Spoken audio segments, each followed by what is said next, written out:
Welcome to Innovating Leadership, Co-Creating Our Future. I'm your host, Maureen Metcalf. I'm the founder and CEO of the Innovative Leadership Institute. Today, we're going to be talking about building communities within the business, and this is the first in our Connex Executive Insight series brought to you by Connex Partners. Connex Partners is the #1 executive network for HR and healthcare professionals. With me on the show today is Yoo LeClair. Alice, let's start with the idea of driving community building within the organization. For many of our listeners, that's something they are unfamiliar with and may not even understand why they should care.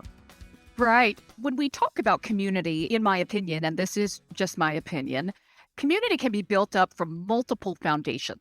The cornerstone could be geography or ethnicity. It could be based on a value or hobby, such as socially responsible investing or robotics. And it could be built up from a specific role or job function, such as the executive assistant or Scrum Master community. So in companies today, what community looks like is hopefully a multi-generational collection of minds building cool things together in order to mitigate tension, close gaps getting in the way of the organization's desired outcomes, as articulated in its mission, vision, and values. And I would also add that community is where we see the coming together of things our talent base has in common or have to teach. In the past, we've seen things like employee resource groups, and they're often based on ethnicity or gender orientation or things like that. Mhm. What it sounds like is this would encompass that, especially when we're trying to engage remote workers. You said people who share a hobby, which typically hasn't been the purview of what we talk about at work. So it could be people who appreciate gaming and coming together, even if they're not on the same team. Absolutely. Absolutely, Maureen. And the benefits of a community when it's built really well Mhm. is that they're havens of fun and engagement and a helpful spirit, Mhm. which complementary to that, building a community within a business embeds a source of truth. So as an example, if you've never served in the military or you have no prior experience collaborating with talented people of Southeast Asian descent, you want to be very patient as an organization and as a human being to take the time to bridge into those communities where members and representatives can serve as a source of truth. To your point around ERGs, there is a view that it's not the responsibility of a qualified member of a community to educate others because that can get understandably exhausting or indeed emotional. So what I would offer in response to that point of view is that education can be small in size and gentle in nature. It doesn't have to carry the weight of a board level presentation or declaration to the masses. It can be interpreted as a sharing of stories and perspectives that serve as a qualified representation or qualified allyship to a particular community. Because again, what we're trying to do is reduce, if not eradicate, ignorance and offense in the workplace that we know can have serious ramifications for people and their teams. One of the words you mentioned that I think is so crucial for me is allyship, because it's hard in some cases for people to advocate, pick the nationality. We expect people of color to advocate for themselves and Asian people and LGBTQ people. And yet I may not be any of those. And it's easier for me to advocate because it's not self-serving. I'm able to be a good ally. And I have male colleagues who are brilliant allies for women. Indeed. And I can't stress this enough. Be patient with yourself as a human being, and companies I encourage to be patient with their employee base. Nobody has written the book on this based on 1,000 years of experiences. We're entering this space and this arena in new and vibrant ways, and we're going in the right direction. But it's also important to remember that it's about a celebration and it's about being patient. People are working remotely. Some will never return to the office. This community seems like an antidote to isolation and depression, one of the many antidotes that we need. It very well could be. And I have seen examples and in the executive networks that I'm a participant of, have heard firsthand about employees in workplaces needing to release tension, needing to release anxiety, alleviate stress over the course of their workday in a way that's tangible and real. And it can be something as deep as identity, or it could be something as lighthearted as a great true crime podcast or a wonderful book. That coming together. What is your favorite cocktail? What is your favorite mocktail? We're just a community of people that want to take a breather and want to have a laugh together. And the more to your point, that this can be facilitated, if not normalized in the workplace, because we will remain remote to varying degrees. Coming to work is being redefined in real time, and that's okay, and that's a positive thing. But what we'll always need as human beings is that ability to connect, laugh, and smile with each other in ways that we feel we're seen, understood, and safe. So as you say that, I'm thinking with any coming together of community, there's also a sense of exclusion if I'm not in that community. So if I'm not a gamer, I work with a group of clients, many of whom are cyclists. When we come to a meeting, they're all talking about cycling. In some organizations, there's the in-group and out-group of golfing versus non-golfing. How do you navigate, or is that just irrelevant? I'm not going to be in every group and I need to get over it. I wouldn't say it is irrelevant, but what I would offer is the reason we're together in this shared environment in the first place is because we're part of a company that has set out to enrich the success of their customers. So if we have that as our shared perspective and outlook, then whether we're a gamer or a cyclist can be an interesting fact that exists within that ecosystem, but it is not the reason that we are interfacing with each other during the work week. Again, this is earlier in my career. I don't golf. And so there were the club of people who got together around golfing, and then those who didn't. And it was occasionally seen as discriminatory, but I could always have learned to golf. Nobody excluded me. I excluded myself not choosing to do that. Are we shifting what's the in-group doing and artificially excluding people? So I like your point that we're all here to serve the mission. There are always going to be people who are interested in dogs and cats or their children or pick the thing, feeding the homeless. And we're just going to have natural affinities, and those affinities build our success as an organization. That's right. And employees can make the choice if they want to look at that, let's say, popular activity as a magnet, and they start to feel magnetized towards it, or if they want to take that on as a bridge. And to your point, take the golf lesson, improve their swing, develop a handicap, and bridge completely over to that side. And the wonderful thing is that those kinds of decisions, that kind of time allocation, completely up to the employee based on what their aspirations are. So let's shift gears a little bit. How do data, technology, and merit-driven approaches to employee development help to retain and evolve our traditional networks? So we talked about ERGs and things like that, and then newer networks that are evolving. There are enablers to those. Technology is a fantastic topic. One that I don't get asked about a lot. So let me first clarify that I am passionate about technology, but I don't offer a background in computer science and would never pretend that I can have a tech conversation to the degree of detail that a systems engineer or cloud architect at a hedge fund, for example, would be able to have. That said, my sense and growing perspective on how companies can shape trajectory and growth through the elements that you mentioned, those tech-driven items, data, AI, machine learning, et cetera, that has significant potential to alter the way work gets done, how communities are formed, and how information can compel us to make better and iterative decisions that are higher in quality and move at a clip that will keep pace with the market leaders of any particular industry. Because you and I are coming at this from a perspective of HR leadership and innovating leadership in the HR space, Here's a potential evolution over time that may cross the desk of the future HR leader. So if we assume that an employee is an investment in the company's human capital portfolio, which is a safe and right assumption, key touch points in that employee experience is a rich and vibrant information set that your organization can cut and analyze across any number of ways. Through software, you can have a continuous capturing and delivery of huge amount of data that lean into communities that have been built, shaped, and formed.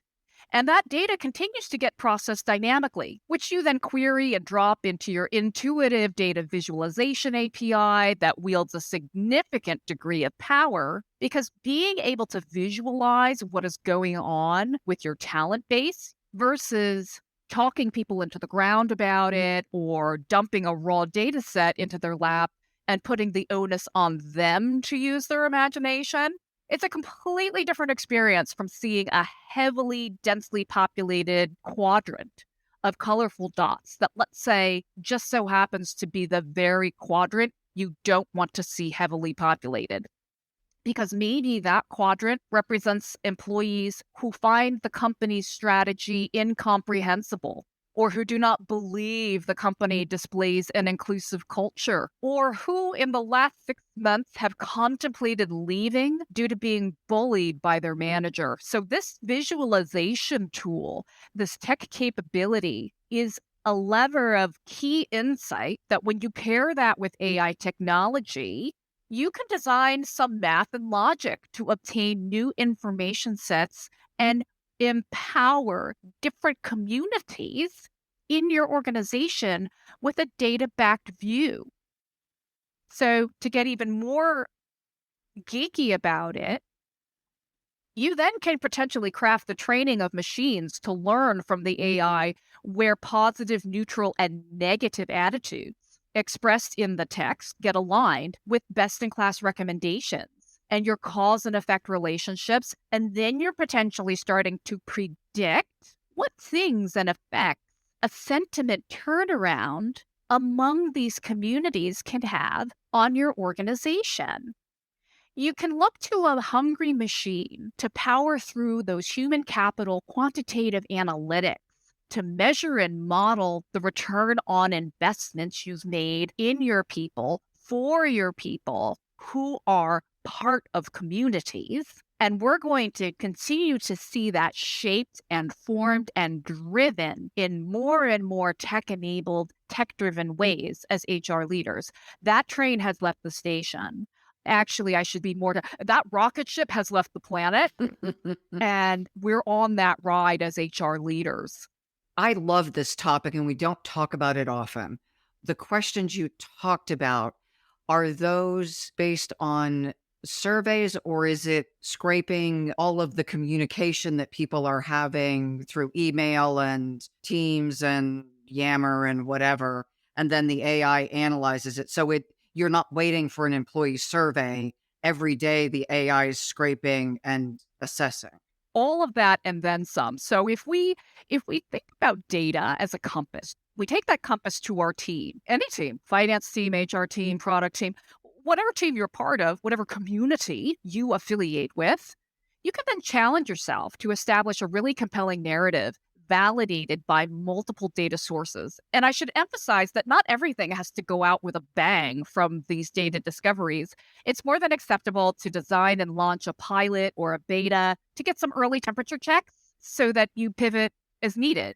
You mentioned strategy as an example. I could share the strategy with a pilot group and then gain their sentiment. Typically, leaders go off, they do their strategy in some fancy resort, and then everyone else gets a wallet card or something, right? That's a little old school, but some people still do. And then there's the other end of the spectrum where everyone's engaged. This creates an opportunity to engage without bringing 60,000 people on a virtual town hall. Yes. And let me make up something on the spot to further cultivate this idea. Mhm. If I'm an HR leader at a company whose short-term priority is to grow the analytics business by 60% this year, I want to be looking across a robust flow of data sources to teach me about human capital optimization opportunities that exist within that analytics business. So, in other words, where do we see those harmonization points of employee records with talent strategy? HR leaders today can tap into data sets ranging from merit increase outcomes, engagement surveys, to your point, pay benchmarks, candidate pipelines, OPEX, turnover, and performance. There are numerous choices that leaders can make in terms of where they want to call, where they want to harvest, where they want to ingest all of that kind of information. So if I see that programmers in this analytics business gave the company an ENPS score for 5 years in a row of a -20, if I see they have historically been underpaid and are allocated a material lower budget than areas of the business that, in fact, are not expected to grow to that degree of rate and trajectory in the short term, then I want to begin crafting an authentic story with my business partners to those in decision-making or highly influential leadership roles. And perhaps the story we want to tell is a reimagining of our analytics business programmers as a community with which we will focus on in a meaningful way, in a legitimate way, in an effort to better understand what their aspirations and motivators are. So then we're starting to do authentic retention to collectively build the community levels of trust, knowing that they're at different levels of experience in terms of their career as well as life as a human being. But that's okay, because we're not proposing to be the smartest people in the room. What we're saying is that we've cultivated a data-backed point of view, and you, as a high-level leader, are in the position of being able to determine one thing or the other. The business has already stated that this area must grow by a substantial degree. So in that sense, we're already on the same page. Great. Therefore, the HR leader in the scenario does themselves and their customers a favor to take on a community building approach and invite representatives from that programmer community within the analytics business at multiple levels to openly share their pain points and their reasons to stay. Because then what have you done? You've harvested all of that data, but you're also bridging into people and bringing the empathy and the human element and the story sharing and crafting together, weaving a wonderful tapestry of lines of communications and information into the perspectives and decision-making that is always going to be happening. Decisions are done on an ongoing basis. We don't make a decision and then become stagnant. It is a constantly turning wheel of vibrant opportunity for the business and its people to grow together. I love what you're talking about, specifically the range of data now available. And I think you said that hungry machines can crunch it readily. Yeah. I spent a little bit of my career in finance. We crunched a lot of data. Unfortunately, it was not hungry machines. It was me at a keyboard with Excel sheets. Oh. So it takes a lot of time to gather the data and crunch it in that era, where at this point, especially with AI and machine learning, the machine can learn much more quickly than I could learn and crunch. That's right. So the insights pop out for the wise HR business partner or leader, because otherwise I'm going to the programmer community and saying, what's your pain point? And if I talk to the wrong person, I may take an approach where the data doesn't match the conversations I had. That's true. And by the way, I don't envy your role as crunching through Excel spreadsheets and producing alpha. The other advantage that we see in machine learning, of course, is that very point where you could say, dear computer, when you take these 1,000 factors within these 35,000 circumstances, what do you believe is the probability that this community will outperform in their first year on the job or their fifth year on the job? And how does that compare to these other comparative communities that we have architected in order to consistently reach our growth objectives over the span of 10 years? To ask a human being to do that, not realistic, not going to happen. Challenge machine learning technology to build that and output that completely within the realm of reality and a really exciting future of work opportunity if we think about the HR profession and the changing types of roles that exist within that profession. I'll share a secret with you and your listeners. 5 years ago, I started talking to people about the idea of an HR quant because we know performance matters, we know pay matters, we know perspectives matter. So, is there a role in the future of work within the HR profession where that quantitative analysis is what somebody manages, directs, and creates science around for an HR organization for a living? I would say yes. Actually, I can tell you of an organization that employs them to create these programs that you're talking about, that do the scraping and analytics, because someone has to know what analytics to calculate. And things like if we launch a change in our comp plan, Mm-hmm. we can now watch using this software, we can watch the employee sentiment. And some people are going to be annoyed, some people are going to love it. And so it'll, you'll see waves of stuff. And then you can tell when it turns toxic and by which groups and by how much, and then calculate from that the probability of attrition. And the leadership team can then say, okay, it turned toxic, it stayed toxic for 3 days, we have to do an intervention. Versus there's a blip and some people got each other riled up and now we're fine. Amazing. Real-time quantitative analytics attached to probabilities. And this is where I think is different than if I happen to walk into the pod of cubicles where they're annoyed, I don't necessarily know that there are 10,000 other people who love the decision. That's right. I can't talk to all of them. The data gives me a much broader view than I can possibly get as a human being. Yes. And organizations are expected to grow. And so it is not as if those 10,000 people that you're referring to are going to be the same 10,000 people in those same roles 20 years from now, 2 years from now, 2 months. 2 months from now. Exactly, Maureen, at 2 months from now. So the more that we can create dynamic capabilities of workplace sentiment, the more that we can step away from relying on that one person who had that last conversation and who has the password to that last survey, and instead turn all of that ownership into the rightful hands of the organization, the better. These things do need to live beyond us, the learnings, the lessons, and the opportunities. Technology is another way that we can ensure that that happens.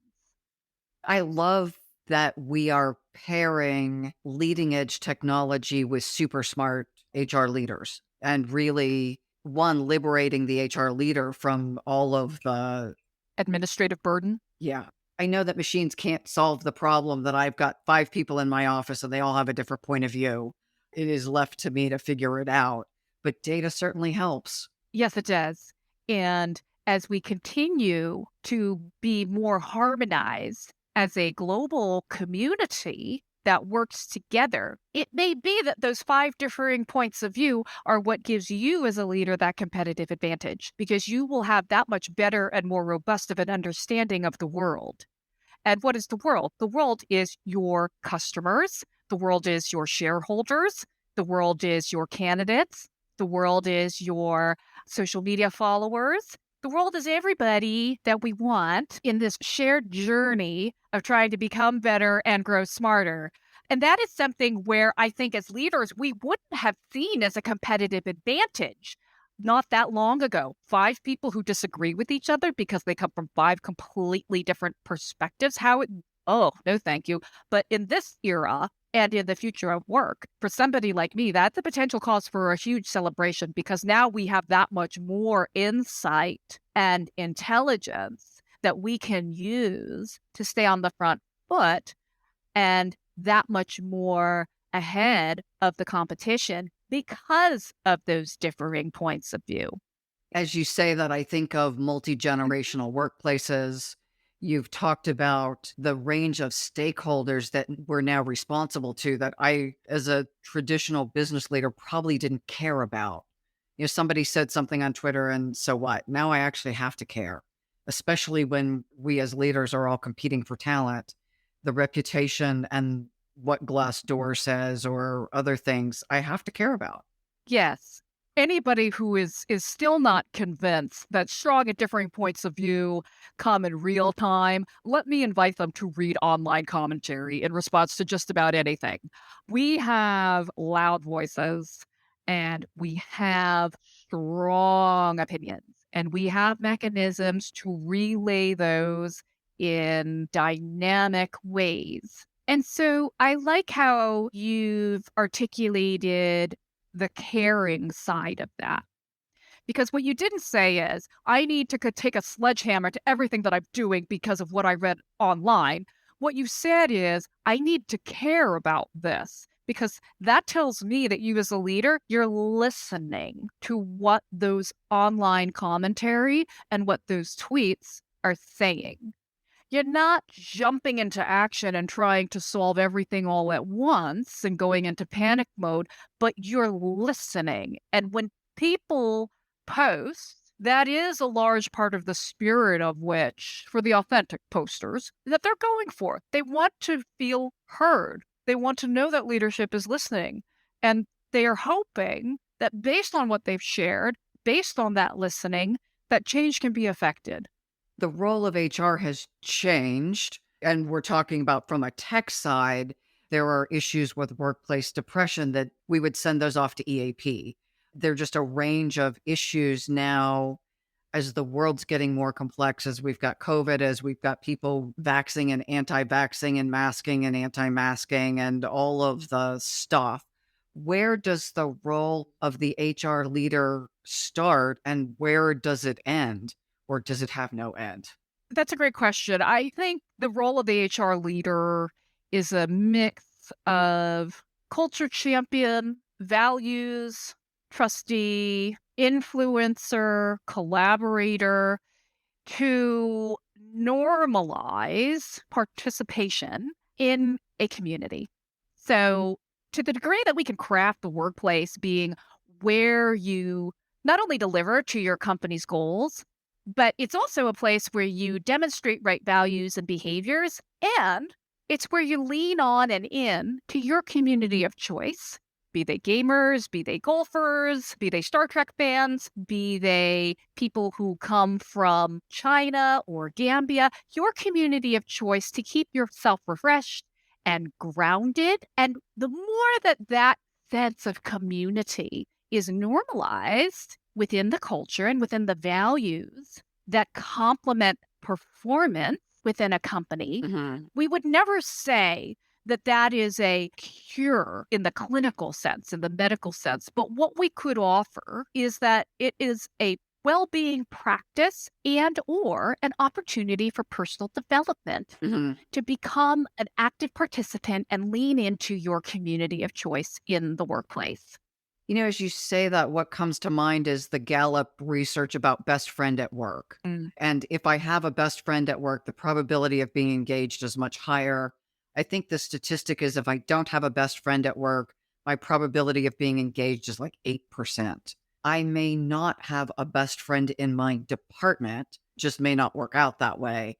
But it does seem that adding the layer of communities, especially affinity groups, however we slice them, gamers, golfers, nationality, ethnicity, someplace, if it's a company of more than 10, I should be able to find someone I have something in common with. And that commonality helps me feel the things I need to feel as a human being to be healthy and well. And the healthy and well then leads me to be a highly engaged employee.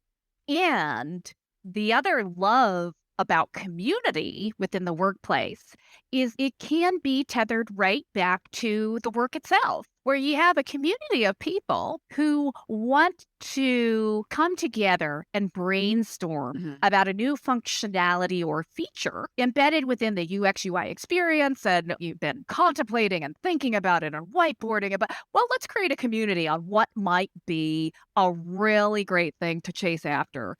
And oh, well, as a community, we've decided not so great after all, pivot. Now we're going to try to go after this.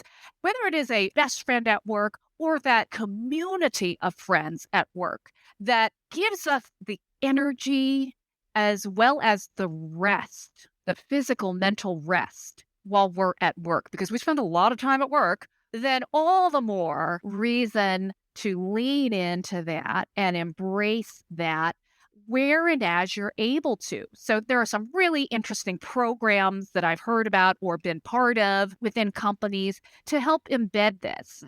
There's what's called the program of 2 p.m. So no matter where in the world your employees are, from 2 to 3 or 2 to 3:30 p.m., they block that time as being out of office. And that time is for the focus work, the creativity, or it could be that designated time to think about their community and the way they want to enrich their community, what's going on in their community. Again, that time for there to be quiet after the noise. There's a lot of additional things that companies offer that employees simply don't know about. And because they don't know about it, they're not pursuing it. And so a free of cost action to take that companies can do is create some light touch promotional campaigns internal where they drive publicity around things that the company offers. Some companies offer paid volunteer days.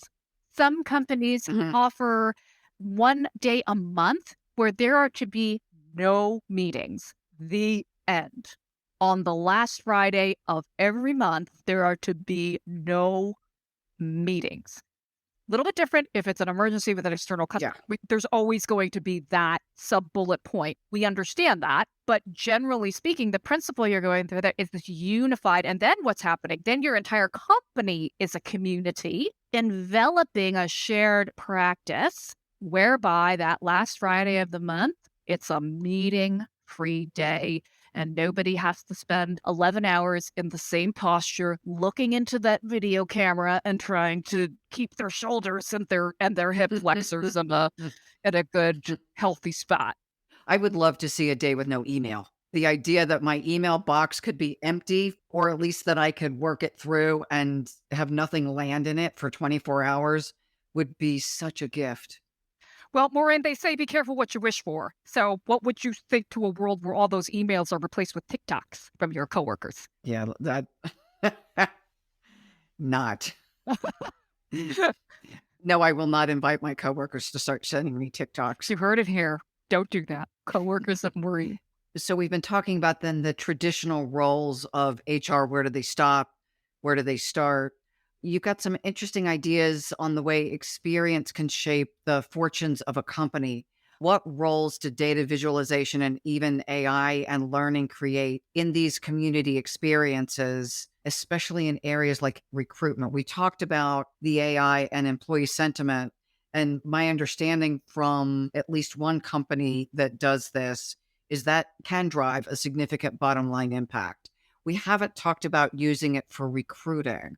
So let's shift the conversation to how I would use data analytics, AI to drive recruiting in a time where everyone is fighting for talent. The good news here, actually, there's multiple points of good news, is that this is a series of studies and conversations that, in fact, have been taking place over a significant period of time.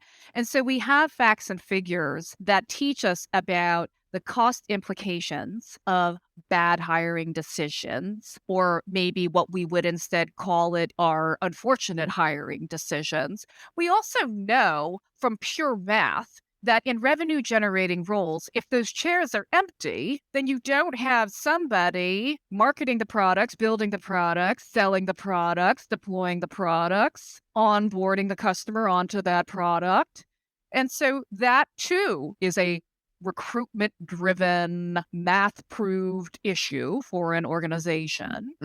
And then we also know, we're not there yet, but maybe in the future, when the company sets its budgetary process, they don't go rolling into that process saying, and this year we're going to allocate the most OpEx to the HR department. Better luck next year, sales, but this year we're going all in for HR. So if that has happened in your organization, call me. I want to meet you. You'll go work there? You don't, well, call me.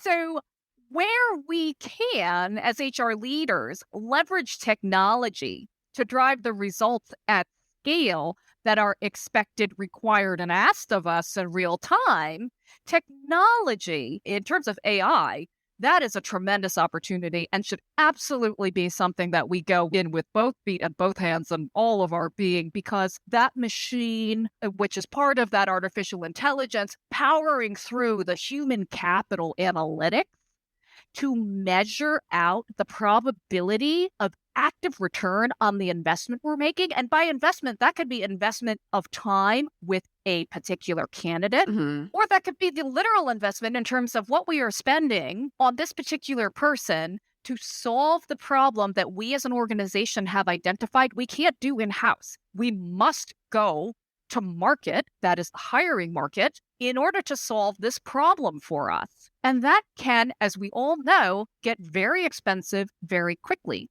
And so the more that we can lean into and optimize our efforts around the benefits of AI tools in the hiring process, the better. And those models, by the way, they have across many, if not all of the core role types at this point, can drive those predictive analytics for your HR teams, for your hiring managers, and show with a data-backed view of the 5 people you are evaluating for this role. The AI has stack ranked them in this order based on these points. Therefore, the recommendation is to go with candidate C for the role. And these are things then like predictive index or higher directions. Each has their own algorithm and AI that does that kind of work. Yes. Great. I think that's really helpful because especially with the limited talent, war for talent, whatever word you put to it, finding and getting people is so hard that if I get the wrong one, the cost is really now even worse. It is.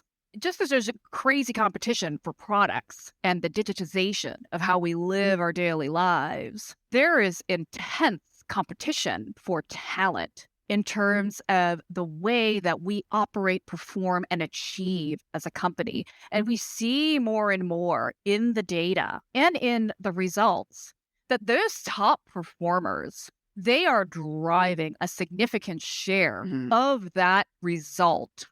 It's not as if it somehow magically equates to equal levels of contribution across 10 people. What you find across those 10 people are those top 2 or 3. They are your rock stars, and they are pulling more than their share because they have an uncanny degree of talent, capability, and grit with which they drive into that role.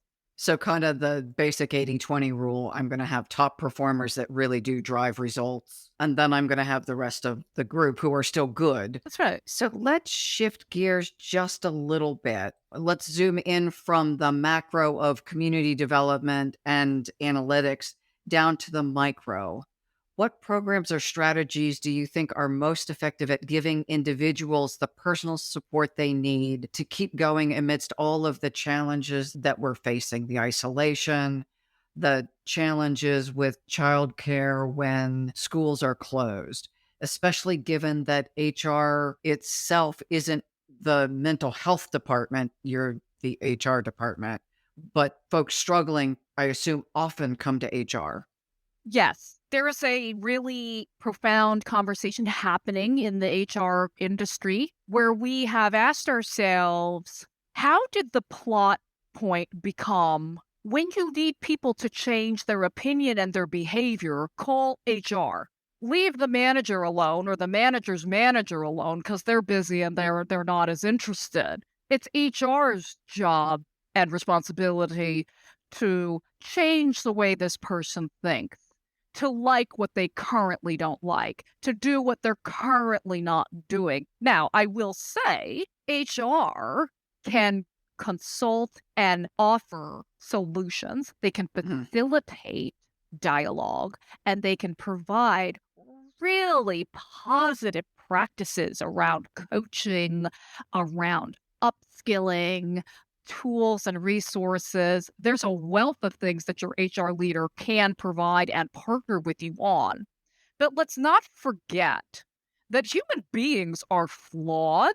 Human beings, when they're at this stage of life and they're entering the workforce, may or may not be prone to do something because HR says so in this day and age. Or any day and age, by the way. Or any data. Right.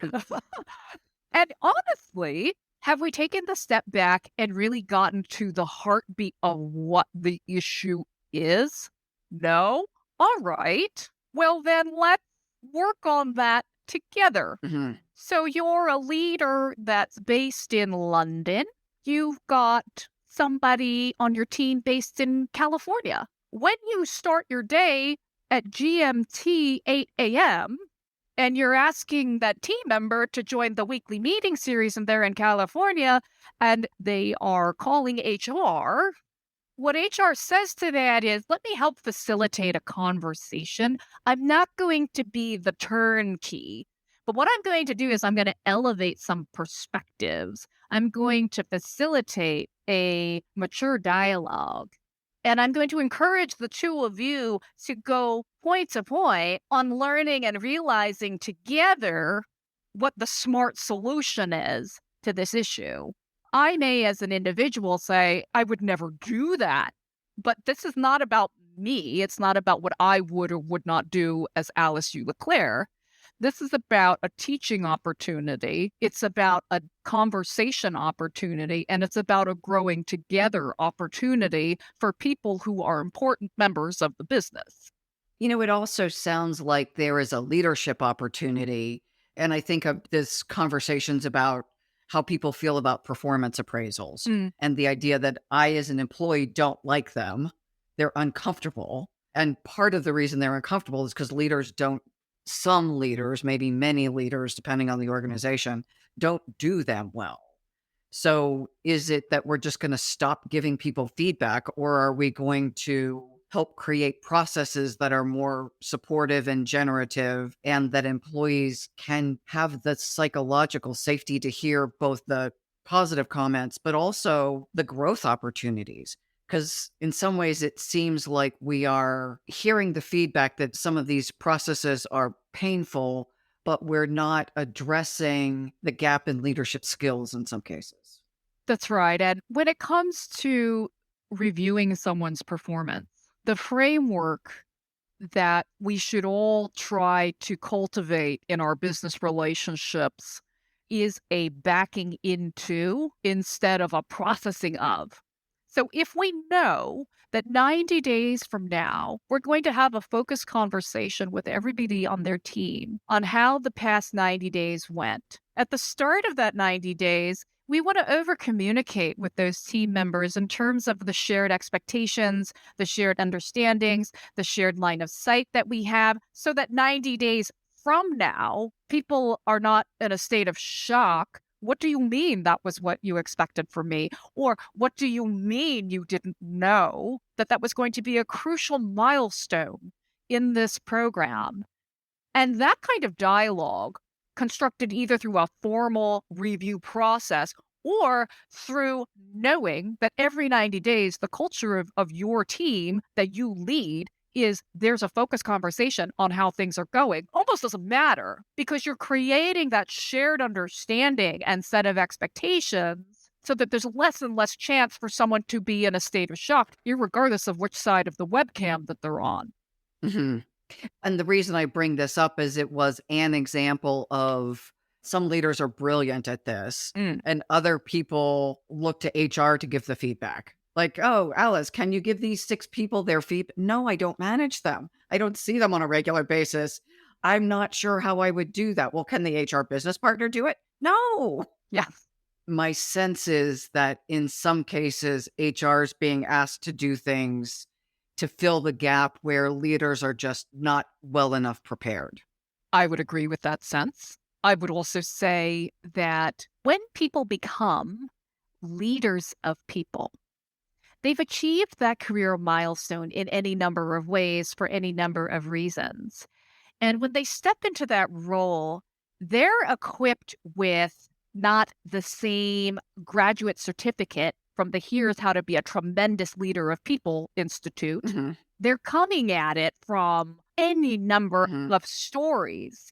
I have read an article that landed something with me that I thought was so simple, and yet I would have never thought of it. when somebody is given an executive assistant, where did they learn and how did they derive what they will utilize and where they will position their executive assistant and how to handle and how to drive the kind of result? I mean, it was just such an interesting perspective in this paper. And I took a seat back and I said, that is one of so many things that when somebody is inheriting a role and appointed to a completely new set of responsibilities and resources, that as HR leaders, we want to be acutely aware of that and create some mechanisms with which we're offering ideas and positive practices to better enable them towards success. I want to pivot to a final question, which is, what do you think the ideal next step is beyond today's priorities? And how can strategically minded HR executives begin or continue to prepare for it? Because we've talked about a range of topics and the future of work, which is a topic you and I are both passionate about. Through the lens of HR professionals, how do we get there and get our organizations there? I love this question, and I hope that I don't initiate the glazed over eyes and ears of your listeners in my answer, but I honestly believe HR leaders have a real-time opportunity to completely reimagine the landscape. In that exercise or exercises of reimagining that landscape, it's important that HR leaders translate that vision into the language of their company in order to get what they believe is needed for customers, people, candidates, shareholders, observers, and investors. Because here's the thing about being an HR super user. You have a particular kind of vernacular, acronyms, phrases, and things that on the ears of your perhaps CTO or your VP of legal contracts, etc., it bounces right off and it is meaningless.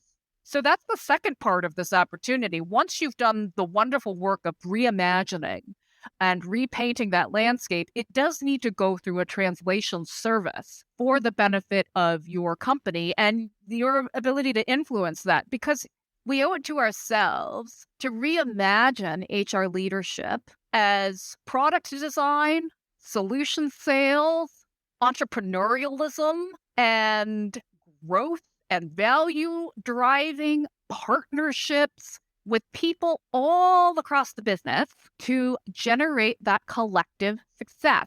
You have the chance to map out how you emerge, whether it's your personal brand or the brand of your team, the HR function as a whole. You have an opportunity to reintroduce what you do and what you contribute in the way that you connect to the people of your company and the communities that create that company as a whole. The last thing I'll say about this is it's not easy to do. But by getting really excited about that in my answer, in no way, shape, or form am I trying to say, oh, and then they'll give you $70 million in OpEx and you're off to the races. No, it's really, really hard because there are stereotypes, there are histories when people hear the word human resources. Company leadership coming together and saying, we have a gap, $50 million gap currently in our cash position. We better call HR to help us solve this. That's not where we're currently at. But what might it look like in a future state when we reimagine what gets a company to that point where the call they want to make when there's a cash position gap is to HR or the people department, depending on how your organization refers to it. And that is the future of our work. That is the future of our community. And that is the opportunity looking at us today. You know, as you say that, what strikes me, I'm working with an organization that's just reimagined their vision, and it's a fairly new senior team. Each of the leaders is now reimagining what they do as an organization. They don't have a chief people officer. That role is called something else and ranges from quality to learning and development. And so it's interesting that individual has a really interesting role in imagining. And with the talent shortage, the role of the people department has taken more priority. because they can't deliver their services effectively right now because they don't have the people. As a time in history, this is an interesting opportunity for strategically minded, proactive people department people to really demonstrate huge value, and then tying in communities, setting culture, harmonizing, leveraging assessments, leveraging AI to predict sentiment to drive bottom line, right? If product development launches something and the people in marketing think it's stupid, and we collect data that everyone says, yeah, yeah, yeah, and then they're writing emails to each other saying, this is the worst product we've ever launched, you can collect that data and fix instead of getting to market and having your customers say, that's kind of not the product we want to pay for.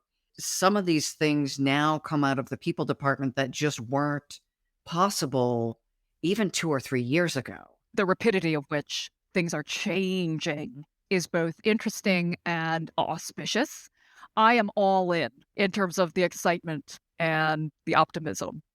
People whose primary role is chief people officer or CHRO, folks who are bringing to the business the human talent that is so crucial, especially in kind of the knowledge environment, that role or group of roles becomes so much more important as a strategic partner. And it requires that person or group of people to be confident in taking the seat at the table, not waiting to be invited. The senior team really does become a more Knights of the Round Table group of equal perspectives rather than hierarchy of less important versus more important, even though we're sitting in the same room. That is a good thing. That's a leading indicator that you're growing and that the world is growing. It really wasn't that long ago where you would have a head of sales and that was the job.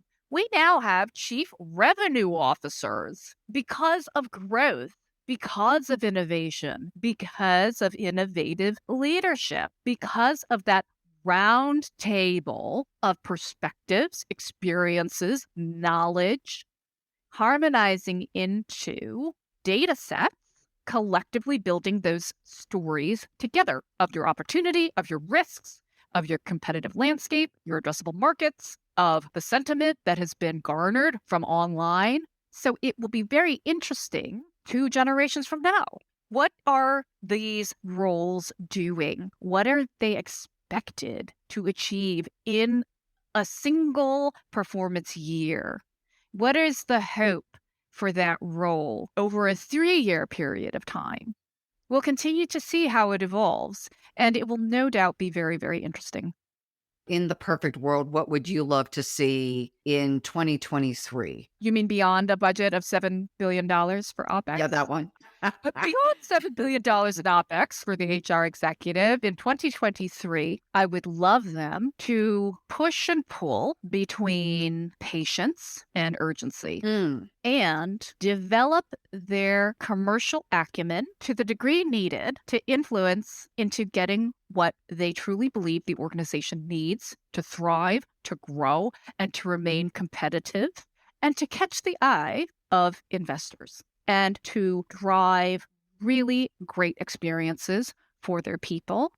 It's so buzzy, a great place to work. Well, in 2023, I'd love to see HR leaders in that push-pull of patience and urgency, helping craft the next iterations and that upgraded series of steps into the organization being a great place to work. Patience and urgency is interesting given that it's changing every day. We are creating something that didn't exist 2 years ago. That's right. And it will continue to evolve, and technology, along with a pandemic or endemic, will accelerate that. Agreed. Alice, it's been a delight. Thank you, Maureen. Likewise. And I trust that our listeners are hearing the range of thought from a highly strategic partner and HR thought leader. As we think about the future of work, to be thinking about everything from how do we build leaders to communities, to deploying technology, to envisioning what's possible, to driving the balance between strong revenue, strong profit, and strong people experience. And often one is sacrificed for the other. How many million do you want? 7 billion in OpEx. 7 billion, and you'll fix it. I invite all of your listeners to connect with me on LinkedIn. I'm there as Alice Yoo LeClair, and my profile is public. And so if they would like to follow me, I warmly welcome them to do that. If they would like to send me a message and connect, open invitation to do that as well. Thank you, Alice. And I also want to thank our sponsors, Connex Partners. They are the #1 executive network for HR and healthcare professionals. They connect business leaders from across the U.S., helping them solve their greatest challenges together. Alice is a member of that network, and they can be reached at connexpartners.com. Thank you again for listening. Please like and share our podcast. And most importantly, we are at a time in the world where everyone's best efforts are required to solve the big problems that we're facing. I invite you to bring your best self every day to making our world a better place.